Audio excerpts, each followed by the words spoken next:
It's hard to believe we're finally there. We're finally on the episode that we hunt the 100th penny box, trying to complete this Dansco Lincoln Penny album.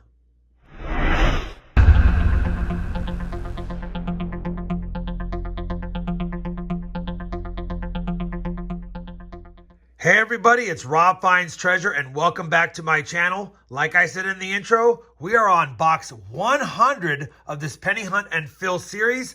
This is going to be episode 57.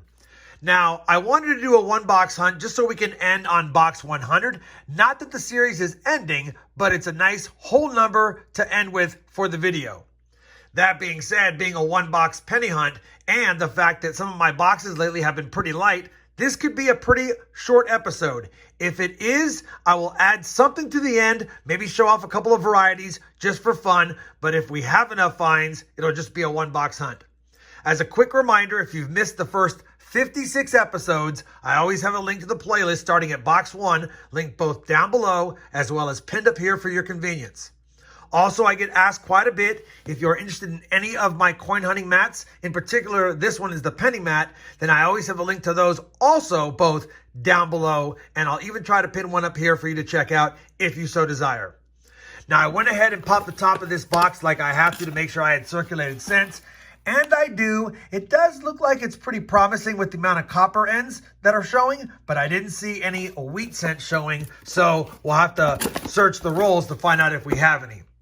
Now, for those of you caught up, you do recall that we have found 191 out of the 234 spots in the album. And we'll just take a quick peek at it because, as you know, we've been struggling with the older cents from the early 30s on back, of course, but there are a lot of findable cents. All the modern stuff looks great, save for a few small dates. And of course, even though we did find one steel cent, it's been tough finding those in circulation unless you visit a Coinstar, and I might start doing that to see if I get any goodies like that for the book. All right, now that we've set up the table, now that we're ready to hunt, let's kick it off. One box to hunt, 50 rolls. Hopefully it's a good one. Hopefully we find some slaughters. Well, it took us 11 rolls, but the 11th roll will get us on the board with our first wheat cent found. Hopefully it's an older one. It does have a little bit of slickness to it, but it's just a 52 Denver. We'll take it. Like I said, gets us started. Hopefully that's one of many more. We're on roll 23, and it seems like we're getting a wheat cent every 11 or 12 rolls, which is not going to make a very good box, but we'll take whatever we can get. And that's a 1958 Denver. Let me just look at that mint mark. Yeah, 58 Denver. Not that I was checking for anything other than a Denver, but it looked damaged. 1958D, 2 wheat cents, 23 rolls. Hopefully the box heats up. Roll 31, and continuing on the pace with a wheat every 10 or 11 rolls, we've got our third one. I already saw it, but it has a mint mark, and it is confirmed. A 53S. 1953S wheat cent. Good seeing a San Francisco mint, but only 3 wheat cents so far, all in the 50s. Through 31 rolls. Well, it's been a slow penny box, but roll 33 is going to give us a little luck because when I flipped it around, I noticed we had a wheat cent ender. It's going to be wheat cent number 4. Let's see what year it is. That wheat cent ender for wheat cent 4 is actually our oldest find of the box, a 1942 Philadelphia. Roll number 37.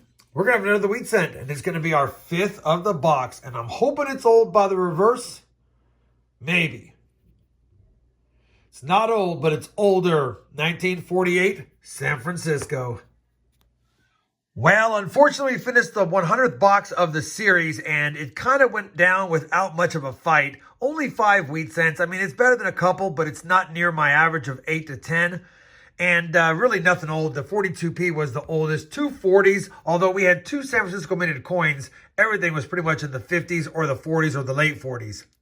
We got 1 Canadian. We did get a 59. A really nice 1960 large date Philadelphia. Not the small date that we need. And a 69S, not the DDO. And on top of that, we did get nearly half a cup of copper, which is a pretty good amount of copper like I've been getting in my area, but it just seems like the wheat cents have been pulled out.